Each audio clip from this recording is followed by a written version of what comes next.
Magandang araw po, welcome po sa aking channel, Nov9 TV. Patalasasan po, meron po ba kayong mga properties na napapabayaan or non-performing assets? Plan nyo ibenta, pero wala kayong oras pagbenta nito. Kung ito'y pagkakatiwala nyo po sa amin, tawag lang po kayo sa aking numero, usap po tayo, gawan ko po ng video for free. Yes, libre po. Wala po kayong babayaran. Tutulungan pa namin kayong mabenta ang inyong property. Kami na po bala sa marketing, sa boosting, pati po sa paid advertisements, even sa tripping. Hindi na po kayo mapapagod sa pag-entertain ng mga buyers. Kami na po bala sa lahat. Tawag lang po kayo. Nandito po tayo ngayon sa Dasmariñas, Cavite sa isang exclusive subdivision na kumpleto po ang amenities at meron pong 24 hours security. Ito pong bagong video presentation natin ay isang residential property na may lot area na 285 square meters. Then ito naman pong 2-story house ay may floor area na 210 square meters. Meron pong 5 bedrooms, 3 toilet and bath, 2 carport, at garden. Kaya po, tungayin niyo po, napaganda po nitong property. Ito po ay well-maintained kaya ready for occupancy. Meron pong mga side garden hanggang dun sa dulo. At ito po yung covered carport, nakakasya ang 2 SUV. Actually, kung compact cars ay kaya ang 3.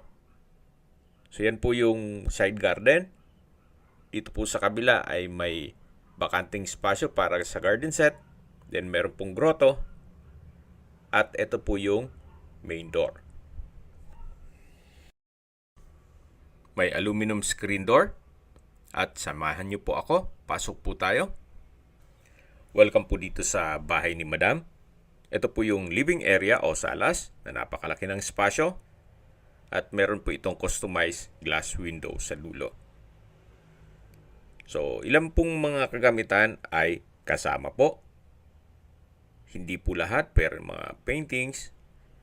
Pero meron pong sala set na kasama, dining set, 2 aircon, 2 heater, at 2 double bed. So, ito po yung living area o salas.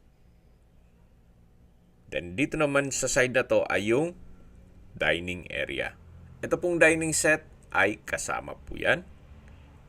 Then, meron pong customized glass window at sa dulo ay may access glass door with security grill papunta naman dun sa setback.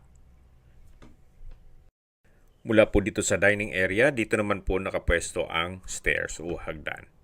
At meron pong understair storage. So mula po dito, lipat tayo sa formal kitchen. Dito po sa formal kitchen ay may kitchen countertop, gas range, range hood, kitchen window, breakfast table, kitchen cabinets and drawers, wall-mounted rack, then may 2 kitchen window, at storage ng kitchen utensils. Dito po nakapwesto yung double stainless sink with faucet. So meron pong access door at aluminum screen door na papunta naman dito sa covered service area. At yan po yung perimeter fence na kung saan malaki pa din po ang espasyo. So balik po ulit tayo dito sa loob. Ito po yung formal kitchen. Yung sa dulo po na may mga alak ay pwede rin pong gawin na pass-through window para hindi na po iikot mula dito kung may is-serve na pagkain. Ito naman po yung maid's room na kung saan malaki naman ang espasyo nito. May sariling glass window at high ceiling. Sa pintura, wala po kayong ipapagawa. Maayos po. So, ito po yung maid's room. Then, mula po dito sa formal kitchen, lipat na po tayo dito sa may hagdan. Then, matatanaw dito yung main door. At ito po yung first bedroom. Kung meron man po kayong PWD or senior citizen sa pamilya, itong kwarto na to ang para sa kanila. Malaki naman ang espasyo nito. Meron pong 2 glass window. Then may window type aircon. Maayos po ang pintura ng ceiling at wall. May pin lamps. May center lamp. Then lahat pong glass windows ay may security grill. At naka-tile flooring na rin po ito. Paglabas niyo po ng first bedroom ay katabi lang nito ang common toilet and bath. Kung saan meron pong hand wash basin, vanity mirror, water closet with bidet, then shower curtain, at overhead shower. Meron din pong bathroom window. Meron din po pala ditong shower water heater set. So, working din po yan. Dito po kasi sa Dasmariñas, especially pag bare months, ay malamig din po ang klima. Kaya kailangan din po talaga yan. So, yan po yung common toilet and bath. At paglabas po ay matatanaw ang dining area, yung main door, at ito na po yung stairs o hagdan. Ito po yung naka-wooden handrail and railing, then naka-tiled staircase. Meron din po itong staircase window na nag-serves as natural sunlight dito po sa area ng hagdan. Samahan niyo po ako, akyat po tayo. At nandito na po tayo sa second floor. Ito po yung family area. Then, ito pong sala set. Hindi ko alam kung isasama pa yan or yung sa baba. So, depende po sa pag-uusap na lang ninyo ni Madam kung alin ng magiging freebies. At check po muna natin itong pangalawang kwarto na kung saan naka-solid wood door. At ito po yung master's bedroom. Napakalaki po ng espasyo. Meron pong customized glass window. Wooden design itong tile flooring. May center lamp. Then maayos po ang pintura ng ceiling at wall. May window type aircon. At may sariling toilet and bath. Ito po yung naka-solid wood door. May ceramic pedestal sink. Then vanity mirror. Water closet with bidet. Then naka-tiled bathroom wall. Dito naman nakapwesto yung walk-in closet. From floor to ceiling po yan. Then meron pong enclosure dito para sa bathtub. Naka-tiled bathroom wall na rin po dito. At may shower holder. So ito po yung toilet and bath dito sa master's bedroom. Labas po tayo. Tunghayin niyo po ulit itong master's bedroom na kung saan napakalaki po ng espasyo. Then sa CCTV naman, yung mismong box ay hindi po kasama. Pero yung mga camera iiwan na daw. Balik po ulit tayo dito sa family area. At ito naman po yung third bedroom. Naka-solid wood door. Then malaki din ang espasyo. May 2 glass window with security grill. Maayos ang pintura ng ceiling at wall. May pin lamps. Then wooden design itong tiled flooring. At meron din po itong wardrobe. So ito po yung third bedroom. Labas po tayo. Paglabas nyo po dito sa third bedroom, ito naman ulit yung family area. At sa dulo ay may glass window. Ito naman po yung fourth bedroom. Naka-solid wood door. Then sa spasyo, malaki din po siya. May 2 glass window with security grill. Naka-ceiling cove design. May center lamp. Then wooden design itong tile flooring. At meron din pong wardrobe. Na from floor to ceiling din po yan. So ito po yung fourth bedroom. Yan, mula po dito sa kwarto ay katabi lang niya ang common toilet and bath.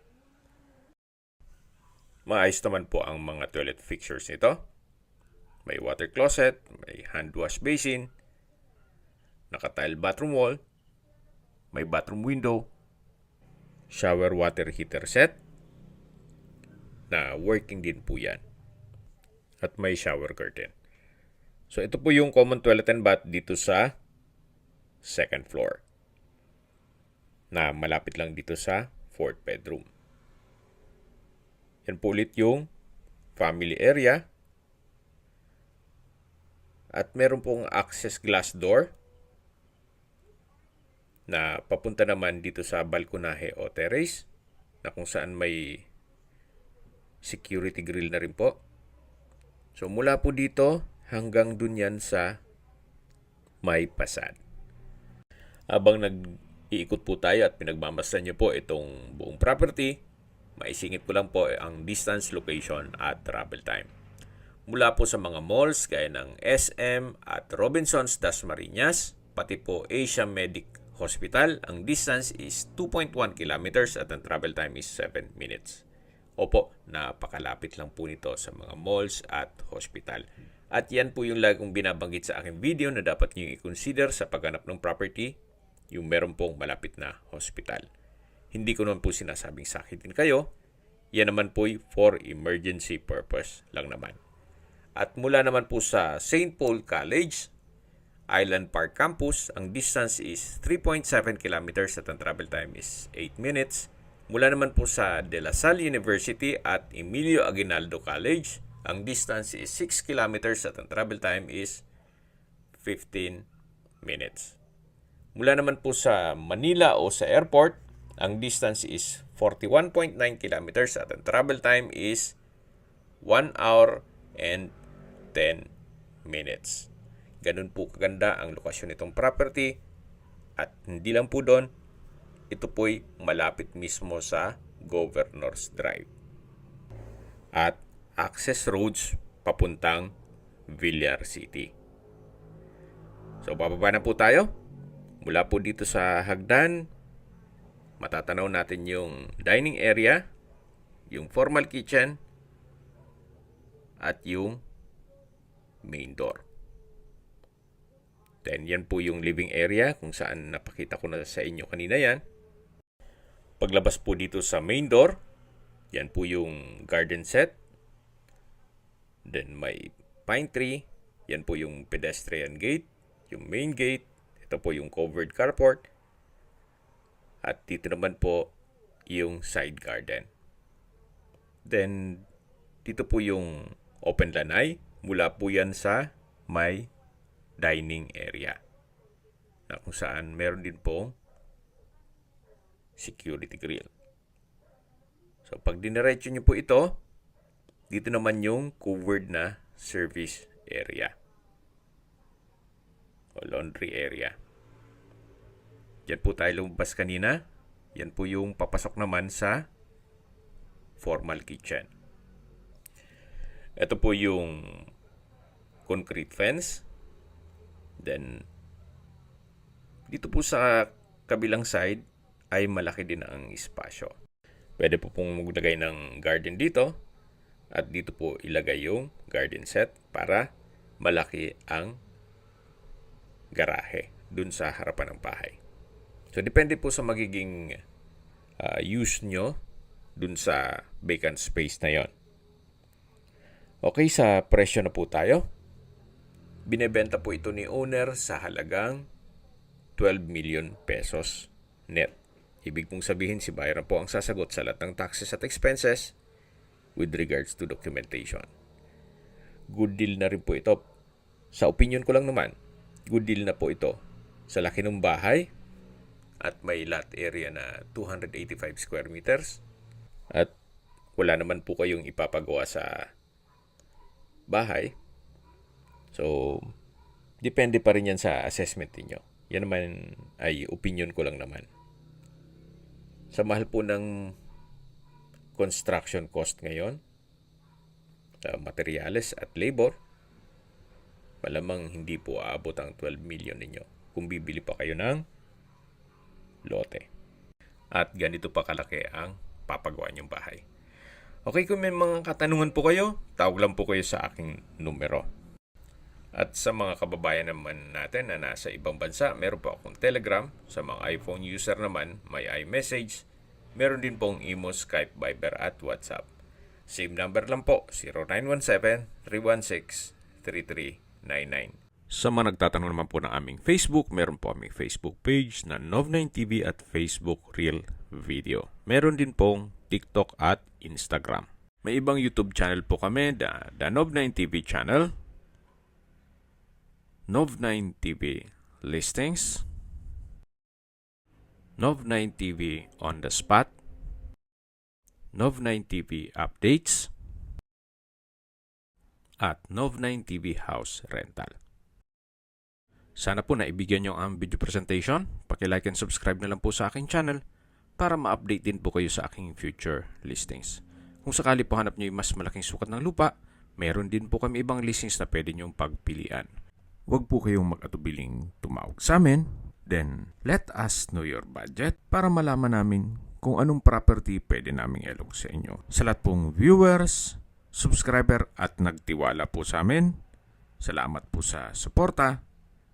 Ingat po kayo lagi at yung pamilya. Maraming salamat po.